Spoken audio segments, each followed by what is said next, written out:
What's good, everyone? GameXA here, and I hope y'all had a great time over the holiday. Today we're going to be diving into some PlayStation focused news, and we have 3 stories to talk about. The first one is part of the whole Microsoft and Sony PR battle going on about acquiring Activision Blizzard. We're going to read from InsiderGaming.com. This is titled, Sony doesn't view Xbox Game Pass as competition, sources claim, and this is just the title. I'm just going to read from the important part here. It states, one source who wishes to remain anonymous because they couldn't speak about their knowledge of the information publicly has said that Jim Ryan had an employee Q&A earlier this month where he talked about market competition. In response to a question about Xbox Game Pass, Jim Ryan reportedly said that when we consider Game Pass, it seems to be getting lower Game Pass numbers. When we consider Game Pass, we've sold more PlayStation 5s in 2 years than they have gathered subscribers, and they have been doing that for 6 to 7 years. Ryan reportedly continued, we're just shy of 50 million subscribers, and they're in the low 20s, but there's more work to be done to grow that number. And that's the whole alleged quote from the source from the Q&A. So I have to say, I honestly think this is just a bad clickbait article. As for one thing, the source is anonymous, and even if you choose to believe the source, at no point in the Jim Ryan Q&A session did he say anything about Game Pass not being competition. More importantly, the FTC is considering game console sales as a different market than game subscription services. And this source of information doesn't even specify what tier of PlayStation Plus Jim Ryan is talking about. It doesn't really specify. Essentially, the source of information itself is incomplete, and this just seems like a bad, incomplete set of information to use as clickbait fuel for the console wars. Essentially, I wouldn't put any credibility behind this source, but that's just me. How trustworthy do you think it is? And what do you make of Jim Ryan's alleged comments about Game Pass if this is true? Next PlayStation story is a hands-on preview/review of the new DuelSense Edge written up in the PlayStation blog. This is titled DuelSense Edge Wireless Controller Hands-On Key Takeaway. We're going to read a little bit here from the article. Playing is believing when it comes to the DuelSense Edge wireless controller for the PlayStation 5. I had the opportunity to go hands-on with the ultra customizable high-performance controller, trying out multiple interchangeable pieces, on-console controller setting options, and tested everything out across a variety of games. The key takeaways, regardless of your overall experience with customizable controllers designed for precision play, is the DualSense Edge controller experience combines premium construction with intuitive user options. I'm going to get into the highlights here. So he notes that the high quality case for the DualSense Edge, the controller comes with a sleek and sturdy shell-like case to keep your controller and its accessories safe and organized. One nice touch is the removable flap where the included braided USB charging cable can fit, allowing you to charge the controller while nestled within its case. There's also the familiar form factor.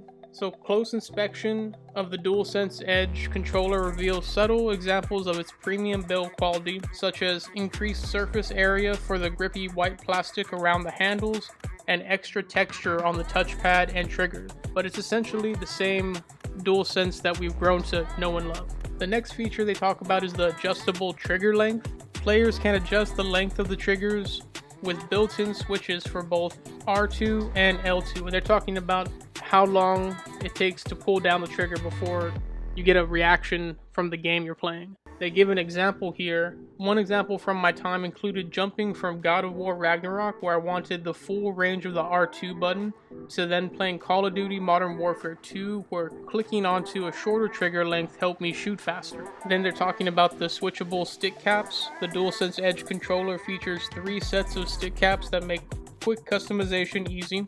The 2 standard caps, the same as the DualSense controller's snappy sticks, while the sets of high and low dome caps offer a satisfyingly concave feeling. And what I always like most out of these customizable controllers are the back buttons. The article says, the lever back buttons offer a long, flatter form factor that's quick to activate. The half dome back buttons feature a low profile and precise feel.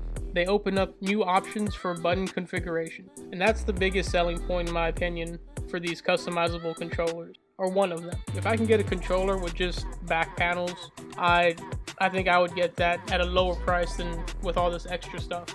Now on the software side of things, they talk about the customizable controller profiles. The options for optimizing your playstyle extend beyond the accessories and trigger adjustments to customizable controller profiles. A slick tutorial automatically pops up when you first plug your controller into the PlayStation 5. Some of the robust additional options include up to 3 profiles stored on the controller itself, custom button assignments to set up a FPS profile, a driving profile, or an action game profile, for instance, stick sensitivity and dead zone tuning, trigger dead zone tuning, vibration intensity, and trigger effect intensity. And then they go a bit more in depth talking about preset profiles for the stick sensitivity. There's a diverse list of preset profiles for adjusting stick sensitivity, which offer a gentle on-ramp for players who may not want to dive into the deep end of customization right out the gate. Here's what the system settings describe as far as the stick sensitivity. Presets. There's a quick preset, a precise preset, a steady preset, a digital preset, and a dynamic preset, which they give a longer description as to what you can expect from them here, but I think you can get the gist of it from the names, what the names imply. Then there's also the function buttons, which these 2 buttons are positioned below the thumbsticks, providing easy access for a DuelSense Edge controller-specific menu that pops up whenever pressed, whether in-game or in-system menu. These buttons make it easy to snap between profiles, adjust headset volume, game, party chat, audio balance, and more. The option to quickly jump directly into the controller profile menu after a couple of quick button presses is crucial, allowing you to make quick adjustments without disrupting gameplay. The experience reminded me of jumping into edit weapon loadouts while waiting to respawn in Call of Duty.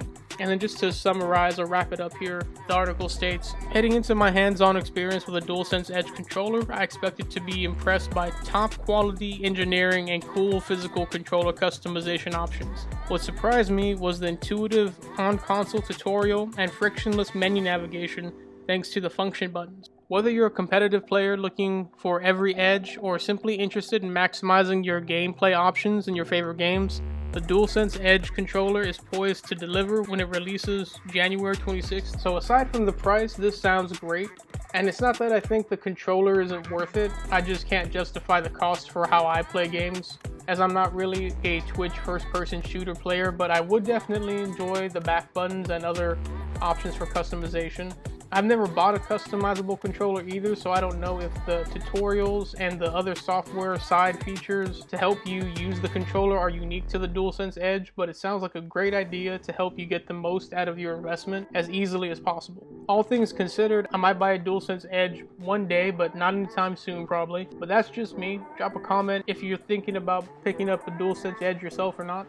And we're going to move on to the last news story for today, which is about Gran Turismo celebrating their 25th anniversary with a video for the fans of the series. We're going to head over to GameInformer.com to read the titled story, PlayStation celebrates 25 years of Gran Turismo with retrospective video. The Gran Turismo series has long been a favorite of sim racing enthusiasts, and today marks a special milestone for the franchise.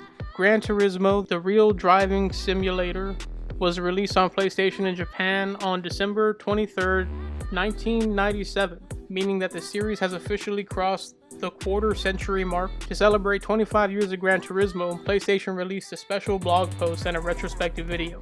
The blog post comes by way of Kazunori Yamauchi, creator and producer of the franchise and CEO of Polyphony Digital. One of the excerpts from the post reads, I was fascinated by real-time 3D graphics that many had been waiting for, and created and presented plans for all kinds of video games, not just limited racing games, but RPGs, adventure games, action games, puzzle games, and more, he wrote.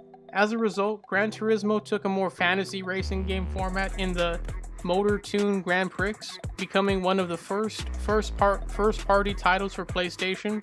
But if a plan for something other than a racing game had been the one that got approved, there's a good chance that I might have been making a title other than Gran Turismo today. And you can read the full blog post on the PlayStation blog. But another cool bit of information here is, as for historical reference, Game Informer points out all of the scores that the Gran Turismo series, all the iterations have gotten, and not one of them has dropped below an 8. Gran Turismo 6, or below a 7, I should say. The PSP version of Gran Turismo got a 7, and then the prelude to Gran Turismo 5, which is actually titled Gran Turismo 5 Prologue, got a 7.7. But other than those two outliers, all of the main numbered Gran Turismo games have gotten 8 and higher, which is pretty impressive considering the consistency and how long they've been making these games. Having always been more of an arcade car racing fan, I always knew about Gran Turismo and saw the high critic scores they would receive, but even with 25 years of consistent greatness, I'm still a bit shocked at how well the series has done and sold, as if I'm not mistaken, it is Sony's best-selling franchise to date. I think it's really cool of PlayStation to put these kinds of nostalgic, retrospective looks on their series, and hopefully things just get better for Gran Turismo.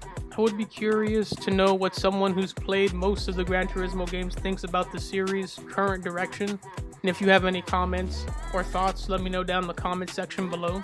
But that is going to be all the PlayStation news for this video. Feel free to leave any thoughts about these topics in the comment section. Don't forget to snipe the like button if the video helped kill some time. Subscribe if you haven't already, it really helps the channel. But most of all, thanks for watching GameXfinity.